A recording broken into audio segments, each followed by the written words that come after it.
ఒకప్పుడు ధర్మానికి నిలయమైన ఆశ్రమాల్లోనే బ్రాహ్మణులపై అన్యాయం జరిగింది. యజ్ఞాగ్నులు ఆర్పబడ్డాయి, వేదధ్వనులు ఆర్తనాదాలుగా మారాయి. అపారమైన శక్తి, 1000 చేతులు. కాని ఆ శక్తికి అహంకారం తోడైంది. కార్తవీర్య అర్జునుడి పాలనలో ధర్మం కంటే అహంకారమే గొప్పది. అన్యాయాన్ని భరించలేక బ్రాహ్మణులు దేవుళ్లను ప్రార్థించారు.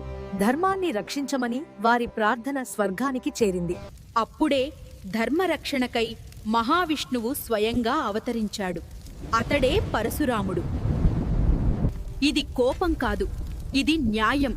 అన్యాయానికి శిక్ష విధించడానికి పరశురాముడు సిద్ధమయ్యాడు. తన శక్తిపై అతి నమ్మకంతో సహస్రబాహువు యుద్ధానికి బయలుదేరాడు. అతనికి తెలియదు ఇది తన అంతానికి దారితీసే యుద్ధమని. అది యుద్ధం కాదు, ధర్మం, అహంకారాల మధ్య తీర్పు. పరశురాముడి గొడ్డలి అన్యాయంపై పడింది. అహంకారానికి మూలమైన ఆ సహస్రబాహువులు ఒక్కొక్కటిగా కూలిపోయాయి. శక్తి కాదు, ధర్మమే శాశ్వతమని రుజువైంది. ఇదే ధర్మ తీర్పు. బ్రాహ్మణ అన్యాయానికి, క్షత్రియ అహంకారానికి ఇదే శిక్ష. చివరికి ధర్మమే గెలిచింది. ప్రపంచానికి శాంతి తిరిగొచ్చింది. గర్వం ఎంత గొప్పదైనా ధర్మం ఎదుట కూలాల్సిందే.